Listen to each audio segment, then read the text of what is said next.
இது வெறும் கண் துடைப்பு என்று மக்கள் கூறுகின்றார்கள்.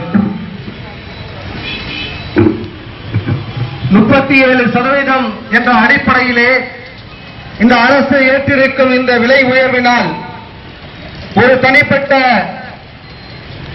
மனிதர்கள் அவர்கள் உபயோகிக்கும் அந்த 500 யூனிட்டுக்கு மேலே நாம் பார்த்தோமேயானால் இந்த விலை ஏற்றம் 50% தாண்டிவிடும்.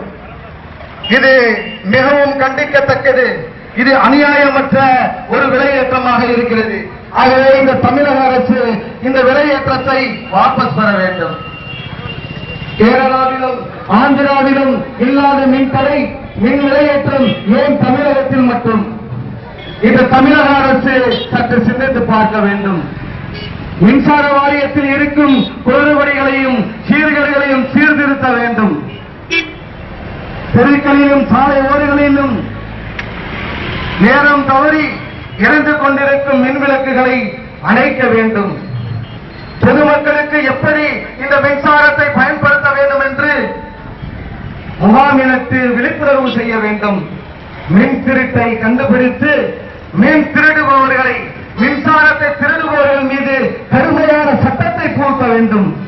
இதை விட்டுவிட்டு இந்த அரசு நஷ்டம் ஏற்பட்டுவிட்டது, நஷ்டப்பேற்பட்டுவிட்டது என்று பால்வளத்துறையிலே நஷ்டம் ஏற்பட்டுவிட்டது என்று பால் விலையேற்றம், பேருந்து கட்டணம், பேருந்து துறையிலே நஷ்டம் ஏற்பட்டுவிட்டது என்று பேருந்து கட்டணம் விலையேற்றம், இப்படியே மின்சாரத்துறையிலே மின்சார வாரியத்திலே நஷ்டம் ஏற்பட்டிருக்கிறது.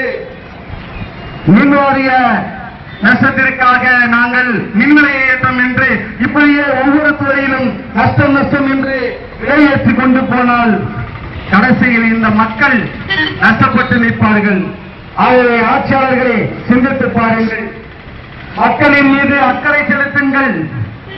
ஆகவே இந்த மக்கள் பரிதவித்துக் கொண்டிருக்கின்றார்கள்.